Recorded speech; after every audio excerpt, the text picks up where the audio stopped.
깔때기 타임이 돌아왔습니다. 네. 매번 아낌없이 네. 예, 후원해주고 해주고 계신 네. 아산남재단 네. 마루 180, 마루 마루 360, 네. 예, 그 정남희 이사님, 네, 네. 허연아 팀장님, 팀장님, 네. 광명진 책임님, 네. 네, 책임을 매니저님께서 섬기겠다고. 올라가셨어요. 네. 네. 네. 진심으로 네. 감사드립니다. 네. 아 그리고 오늘 뭐 네. 저기 송화 대표님 못 오셨지만, 오셨지만 네.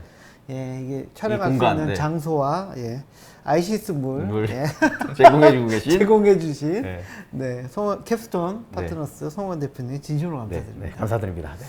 네, 아 이거 뭐 시간이 너무 재밌게 저도 듣고 지루하지 있어서. 않고 너무 예, 재밌게 빨리 가고 있는데요.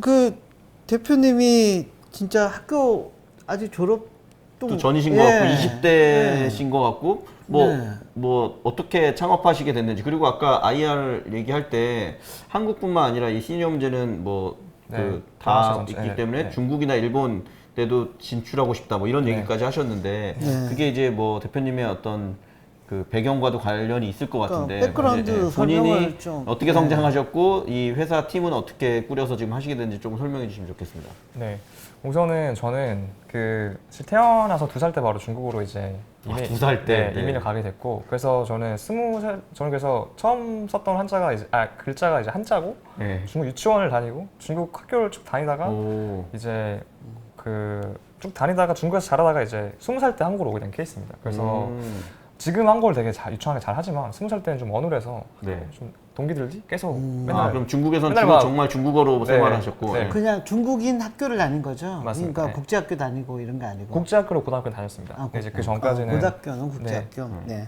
전까지 중학교 다녔었고 한국어가 어눌했는데 오늘 하니까 이제 그 중국어를 비하하는 그 두 글자 있잖아요. 그렇게 해서 저한테 이제 쓰면서 짠게? 어이, 비하하는 게 짠게. 그래서 저도 놀랐습니다. 짜장면 먹고 싶다는 생각과 함께. 그래서 놀림을 되게 많이 받았었는데 지금은 이제 많이 나아졌습니다. 네.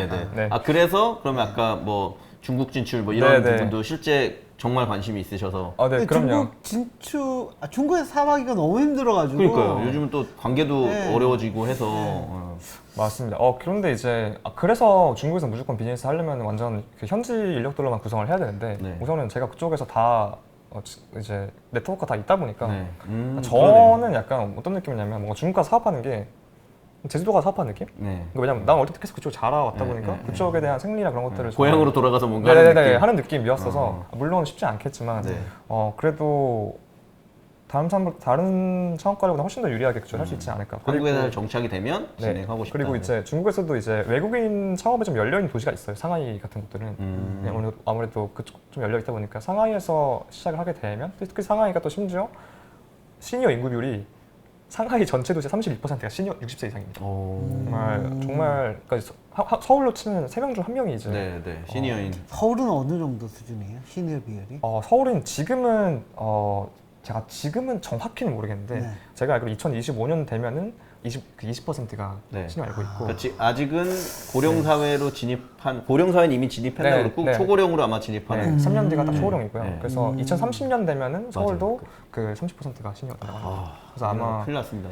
청량리 같은데 종로 가면은 다 시니어분들이잖아요. 아마 그게 괜찮으세요 대표님? 그때 진입 예정이시라? 그때 이제 왜? 온고잉 서비스에 지금 일하러 오실 거기 때문에 저 유저분으로 저도 대기표를 뽑기로 하고. 아니 저 일정이 정말 깔끔하거든요. 정말.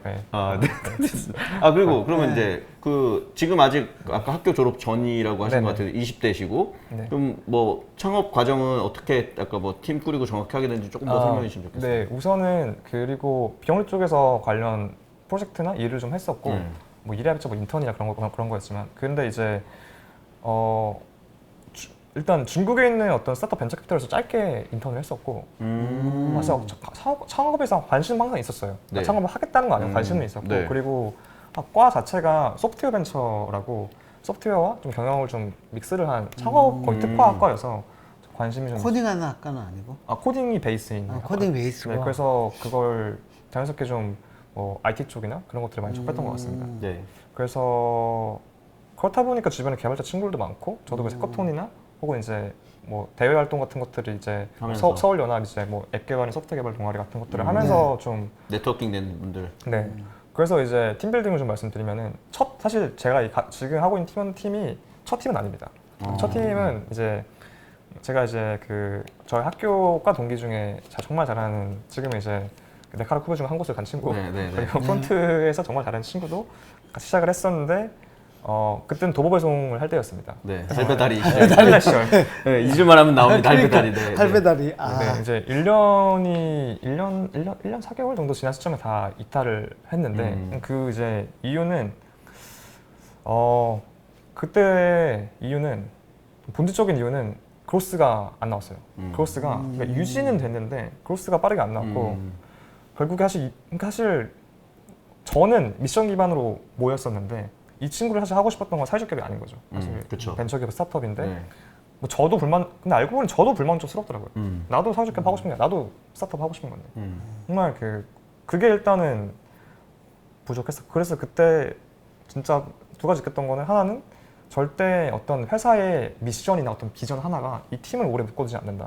무조건 그것이 중요하다고 생각하게 됐고 그래서 스타트업의 성장이 없으면 죽음이라 하는구나라는 걸 그때 좀 뼈저리게 좀 느꼈던 것 같아요. 그래서 그 이후에 진짜 미션은 이제 그냥 하나의 기반일 뿐이고 오로지 우리는 크로스 그냥 이야기할 때 야 크로스 이거 관련된 얘기 아니면 그냥 꺼내지도 마 할 정도로 이제 집착을 좀 많이 하게 됐던 것 같습니다. 그래서 전기배송 쪽을 좀 오게 된 것도 있었고 그 마인드 하나 바뀌니까 되게 많은 게 달라졌던 것 같아요. 첫 번째 달라진 게 팀이었는데 이제 제가 팀을 뽑을 때도 아예 그냥 오직 공고에 크로스를 해야 되는데 엄청나게 높이 올라가야 되니까 엄청나게 높은 목표를 찍어야겠죠. 그래서 10조짜리 어떻게 만들 거냐 뭐 중국 갈 거고 막 어디 갈 거고 쓰고 미친 목표를 찍었는데 정말 신기했던 게 미친 목표를 찍으니까 좀 미친 사람들 들어오더라고요. 그때 뭐 팀을 다 너무 훌륭하지만 한 분만 좀 예시를 들면은 저희 이제 CTO 맡고 계신 이제 개발자 코파운더 분인데 그분은 이제 원래는 그 서든어택이라는 게임 아마추어 프로게이머로 활동을 하시다가 게이머로 게임 속에서 한 획을 저한테 면접 볼 때 했던 게 저한테 첫 번째로 했던 말이 게임 속에서는 한 획을 그었다. 근데 이제는 세상에서 한 획을 긋고 싶다. 그래서 개발을 이제 시작하셨는데 들어간 첫 회사에서 정말 구르면서 배웠는데 1년 되니까 자기가 제일 잘하더라.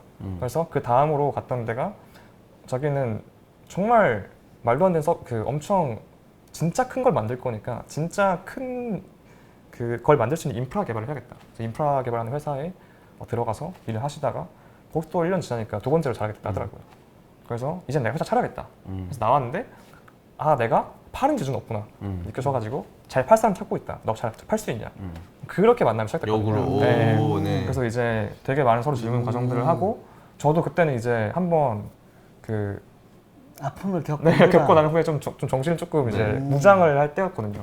그래서 그때 둘이 엄청 뜻이 맞아서 팀에 조인하시게 됐고 그분이 조인하시고 팀 분위기도 많이 그때부터 이제 좀 많이 달라지게 됐던 것 같고 그래서 이제 그런 팀원들로 좀 이제 한둘씩 모으다 보니까 좀 구성이 되게 됐습니다. 실제 법인 설립은 언제 하신 거예요? 작년 11월 16일 날 했습니다. 그러면 할배다리 시절에는 그 법인 설립은 안 하고 개인사업자로. 법인은 그러면 아까 이제 1년 좀 안 된 시간이고 근데 법인 세우면서부터 거의 일단 서비스가 나오고 맞습니다. 매출도 나온 거고 아까 앱도 개발하신 거고 맞습니다. 그리고 바로 초기 투자 시드를 투자 받았잖아요. 총 어느 정도 금액을 받은 거예요? 일단은 저희 시드로는 블루포인트 파트너스에서 1억 받았고 윤민창의 투자단에서 0.5억 받았습니다. 1.5억. 그래서 그 돈 가지고 지금까지 해오시기는 아마 마이너스가 있으셨을 것 같은데 어떻게 뭐 대표님의 돈이 들어간 건가요? 어떻게 하신 건가요? 아니요, 그거 말고 중진공 대출 1억을 받았습니다. 2.5억으로 받습니다. 2.5억으로 지금까지. 지금 펀드레이징 진행 중이신 거죠? 맞습니다. 프리라운드 진행하고 있습니다. 프리-A. 금액 어느 정도? 저희 10억 원 펀드레이징을 하고 있습니다. 10억 원.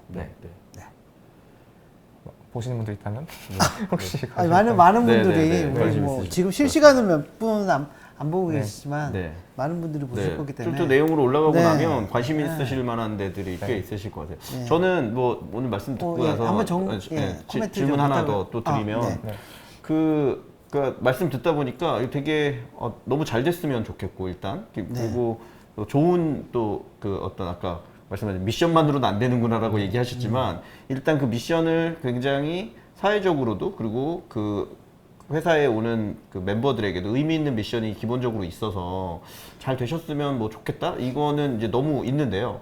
근데 그렇게 하다 보면 아까 딱 말씀하셨는데 이 회사는 뭐 어떻게 보면 뭐 시니어 인재사관학교 이런 포지셔닝이 맞을 것 같기도 하고요. 그렇게 하다 보면 그냥 그 소위 말하는 사회적 기업 혹은 소셜 벤처 이쪽으로 가는 게 맞을 것 같기도 하고, 아니면 그냥 뭐 우리는 그것과 상관없이 그 경쟁력을 바탕으로 기업으로 충분히 아까 스타트업으로서 더 성장하고 싶다도 있을 것 같거든요. 근데 대표님이 아까 또 성향상 이 슈바이처 위인전을 보고 감동을 받는 스타일이시니 그것 중에 아까 저희가 뭐 일부에서 2025년 이후에 어떻게 됐으면 좋겠다는 얘기는 하셨지만 회사의 어떤 방향성, 뭐 소셜 벤처가 맞는지 아니면 그냥 스타트업으로서 더 성장해서 뭐 상장을 하고 싶은 게 맞다고 보는지, 뭐 지금 시점에서는 어떻게 보세요?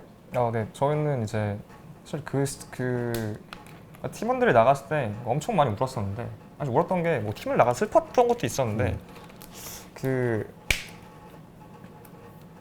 스타트업을 더 이상 그때 깨달았던 게 내가 진짜 하고 싶었던 게 사회적 기업이 아니라 스타트업이었던 걸 깨달았어요. 하고 싶은 게 스타트업은 이 스타트업을 내가 못하게 될까 봐 너무 두려워서 눈물이 나왔었는데 사실 그때 확실히 알았고, 저는 그냥 이거는 두말할 것도 없이 이제는 완전히 스타트업으로서 정말 어중간한 수준 말고 정말 빅 임팩트를 만들어 보고 싶고 가능하다면 성장을 무조건 해서 M&A보다는 상장까지 가서 좀 유일무이한 전례 없는 시니어 쪽으로 회사를 만들고 있습니다. 아직까지는 없다 보니 그거를 꼭 첫 번째가 아니더라도 거기까지 꼭 가고 싶습니다. 네.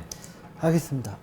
홍 대표님 어떻게 보셨습니까? 저는 뭐 늘 그 쫄트에 와서 진행할 때마다 그리고 뭐 방청할 때도 그렇고 너무 많이 배우거든요. 그리고 저보다 이제는 이제 정말 연배 차이가 많이 나는 더 이제 젊은 분들이 얘기하시는 거임에도 불구하고 정말 많이 배우게 되고, 나는 저 시절에 혹은 지금이라도 그런 애티튜드나 그걸 가지고 일하고 있나에 대해서 많이 반성하게 되는데 오늘 특히 더 그랬던 것 같습니다. 그리고 저는 개인적으로 저도 그 생각을 가끔 하거든요. 가끔 이제 저도 어떻게 보면 초고령 사회의 노인이 될 거고 이 실버 문제를 어떻게 해결할 것이냐, 그리고 그게 이제 사회적 약자의 문제이기 때문에 굉장히 정말 슬프고 이런 경우들이 많거든요. 뭐 아시겠지만 대략적으로 뭐 TV나 이런 데서 보면 정말 뭐 서울 외적으로만 좀 내려가면 그렇고 서울에서도 그렇고 뭐 예를 들면 폐지 줍는 어르신 이런 분들 너무 많고, 근데 그 폐지 하루 종일 주워서 1-2천 원 막 벌고 이러기 때문에 차라리 저분들이 가지고 있는 경험이나 노하우나 무엇인가를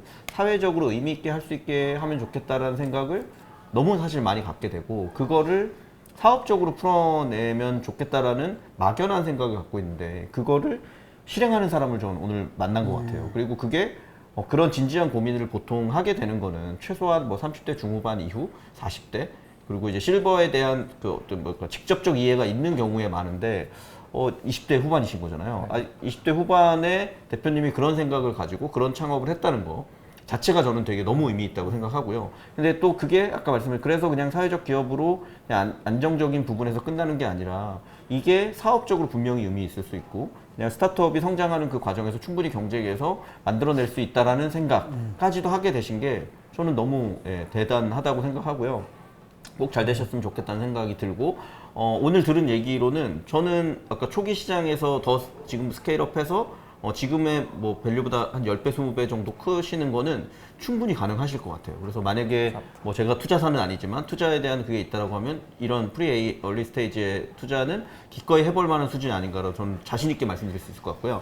다만 아까 말씀하신 것처럼 2년 뒤, 3년 뒤 이게 그러니까 전기 배송 시장도 분명히 커질 거고 배송 시장이 전체적으로 커질 건데 그 안에서 의미 있는 포지셔닝을 하실 수는 있을 것 같은데 더 크게 보면 그냥 배송 시장 전체에서 우리가 압도적 경쟁력이 있겠느냐에 대한 부분, 이거에 대해서는 더 고민이 필요하지 않을까 이런 생각이 들었고요. 또 하나는 아까 실버 분들을 많이 활용해서 이렇게 어르신들을 제공하는 부분까지 되게 좋은데 그 분들의 부가가치를 어떻게 하면 더 높일 거냐. 물론 뭐 오늘 일부러 얘기 안 해주신 거가 있을 수도 있겠지만 그런 부분들도 지금보다 조금 더 전략적으로 고민하시고 하면 아까 회사의 스케일업을 가져오는데 충분히 의미 있을 것 같고요. 더더군다나 딱 말씀하신 대한민국이 지금 이제 고령사회에서 초고령사회로 가는 그 상황에 있기 때문에 앞으로의 몇 년은 정말 폭발적으로 성장하면서 시장을 이끌 수 있기 때문에 그런 부분들을 더 강화해서 꼭 이루셨으면 좋겠고요. 정말 관심 있는 VC분이 혹시라도 이걸 보시게 된다고 하면 예, 회사에 관심 갖고 꼭 대표님한테 연락이 갔으면 예, 좋겠다고 생각이 듭니다. 네. 네. 이유 대표님 어떠셨는지 오늘? 제가 할 얘기를 다 해가지고 별로 할 얘기가 없어진 것 같긴 한데요.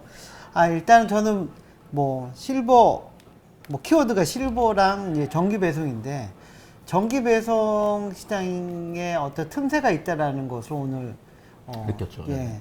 통해서 딱 뭐 정확히 이해하고 느꼈다고 할 수 있고요. 그리고 정기 배송 시장을 풀어가는 방식이 어떤 그 사회적인 문제가 되는 실버 문제까지 연계해가지고 비용도 절감하고 그리고 유휴 인력이라고 해야 되나? 그런 인력들도 활용하고 그런 측면으로 사업화를 되게 잘하셨다라는 그런 느낌을 받았습니다. 뭐 정기 배송 시장이 뭐 다른 경쟁사들이 진입하기에 참 어렵고 그리고 대기업도 진출하기에 되게 어려운 그러한 영역이고 그리고 그걸 실버랑 같이 문제를 풀었기 때문에 실버 시장의 어떤 진입하는 어떤 경직성 같은 것들도 있기 때문에 초기에 계속 그로스를 말씀하셨는데 그로스를 좀 이뤄낸다면 시장 분위기나 어떤 회사의 어떤 그 포지션을 되게 잘 잡아갈 수 있지 않을까라는 지배력을 공고히 할 수 있지 않을까라는 생각은 들거든요. 그래서 뭐 한번 실패도 하고 피봇하면서 스타트업을 하는 그런 어떤 창업자의 마인드도 바뀌어 있는 상태이기 때문에 충분히 앞으로 잘 기업을 키워나갈 수 있지 않을까라는 생각이 듭니다. 그리고 오늘 저도 되게 많이 배웠습니다. 네, 감사합니다. 네, 저기 코멘트에 대한 답변이나 아니면 마지막으로 하고 싶은 말씀 오늘 출연 소감 있으시면 포함해서 하시고 마치도록 하겠습니다. 소감. 좀 생각했으면 좋았을 것 같긴 한데, 진짜 사실 어려운 문제죠. 진짜 노원 일자리 문제 정말 어렵죠. 근데 이제 정말 말도 안 되는 문제인 것 같아요. 정말 몇십 년 동안 고질적으로 풀리지 않는 문제인데 되게 말도 안 되는 문제인데 그걸 도전을 하고 있고 말도 안 되는 문제는 역설적으로 말도 안 되게 풀어내는 생각을 하고 있거든요. 그게 좀 저희가 시도하고 있는 방식인 것 같고 계속 좀 지켜봐줬으면 좋겠고 3년 뒤가 이제 초고령 사회 정식으로 이제 한국에 진입을 하게 되면 지금 환경 문제에 되게 심각하게 반응을 하고 있는데 아마 3년 뒤 시간 지나고 더 빨라질수록 이쪽 문제에 더 기민하게 반응을 할 것 같아요. 그때가 우리가 날아올 수 있는 시기를 생각을 하고 있고 그래서 사실 여기 나온 이유는 크게는 뭐 이렇게 너무 좋은 말씀 같이 나눈 것도 있지만 또 투자 유치가 또 커가지고 관심 있는 분들이 있다면 꼭 연락 주시면 너무너무 감사하겠습니다. 네, 많은 분들 관심 가지시고 부신 분들 적극적으로 쫄지 말고 투자해 주셨으면 좋겠습니다. 오늘 출연해 주셔서 고맙습니다. 네, 감사합니다. 감사합니다.